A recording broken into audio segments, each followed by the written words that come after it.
To find the number of trailing zeros in n factorial, you want to see how many times does 10 go into n. And 10 is made from 2 and 5. So these are the prime factors of 10, 2 times 5. And you want to see how many times does 10 go into n factorial. Now let's forget n factorial, but let's say n is some number. If n is, say, 2 times 5 cube. So n has 1 copy of 2 and 3 copies of 5. In that case, you're going to have only 1 copy of 10 in this, because 2 times 5 is 10, and then you have 5 square. So you don't have any more 2's to make that 10. So how do you decide how many times does 10 go into this number n? You look for the minimum exponent of 2 and 5. The minimum exponent is 2 here. The minimum exponent is 1 here, because 2 has only 1 power here. And notice that 2 times 5 cube is actually 2 times 125, which is 250, and it has only 1 0.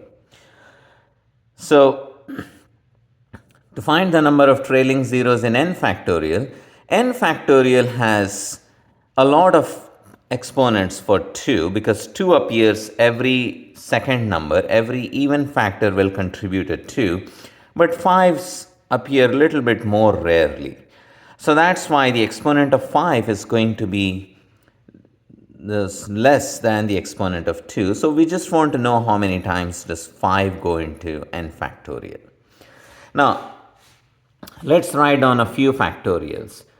So 1 factorial is just 1, but 2 factorial is 1 times 2. I'm going to go in the increasing order.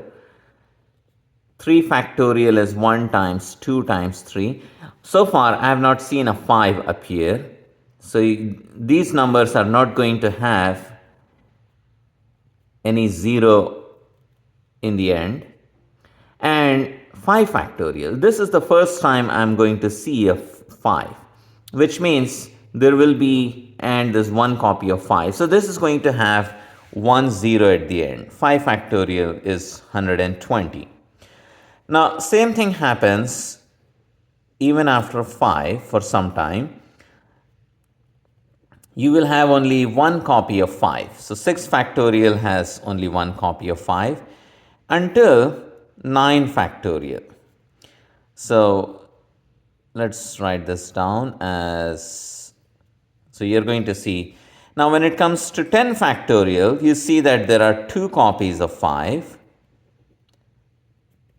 And so there is a factor of 5 here and a factor of 5 there.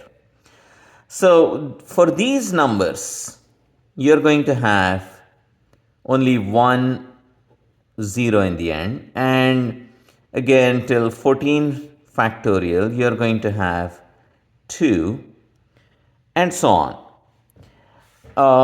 And actually, let's go ahead and do this until this batch, which is from 20 factorial to 24 factorial. So all of these will have 2. Now, once you hit 25, so look at this, 25 factorial, I'm going to write down the important points. So let's write down 5, and then maybe 10 and 15 and 20 and 25. Okay. So notice that 25 actually contributes 2 copies of 5. So it's not going to be just 1, 2, 3, 4, and 5, but it would be 5 plus 1 more copy of 5.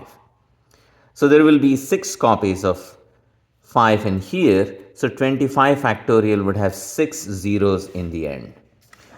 Now, how do I represent all of these with a 1?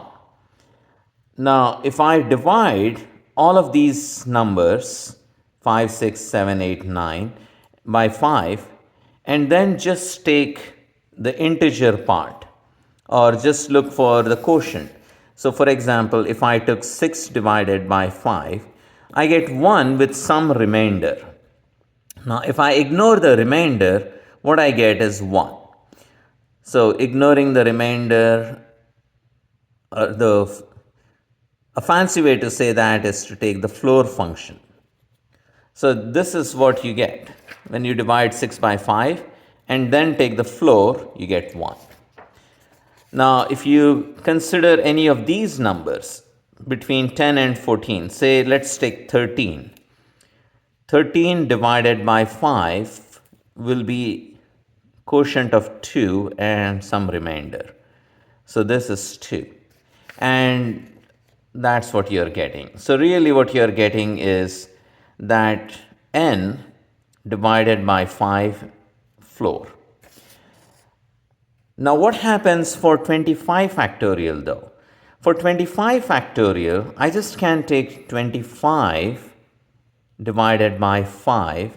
If I take the floor of this, I get 5. But I need an answer of 6 because this has 6 copies of 5. So how do I go about that? Now this is what I'm going to do. I'm going to take 25 and divide also by 25 and take the floor. Now I get a 1. So from 25 onwards until 124, you're going to have 2 copies of 5 contributed by 25. So I can write down, so now I can write down how many factorials does, how many zeros does n factorial have? Well, it would be the floor of n over 5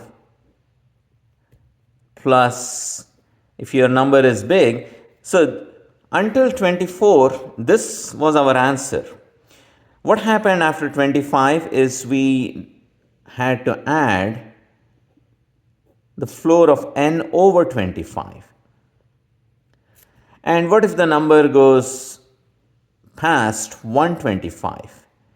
I would have to add the floor of n over 125.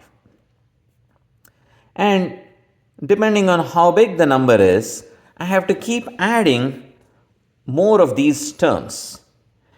Now, can I use this formula for smaller numbers then? Of course, I can use. See, if I have to find just say 13 factorial, or how many zeros are there in 13 factorial, then this will give me something, but this is going to give me 0. So I'm only adding a bunch of zeros for smaller numbers. So to find the number of trailing zeros, this is what I should not say n factorial equals. Maybe I'll put an arrow. So n factorial has these many trailing zeros.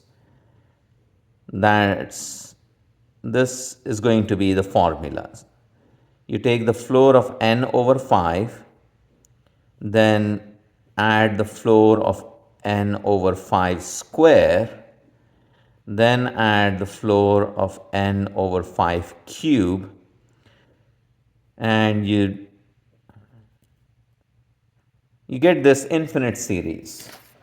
It's not infinitely many terms, but you will add as many terms as needed, and rest of the terms are all going to be 0. So if you add a bunch of zeros, your answer is not going to change.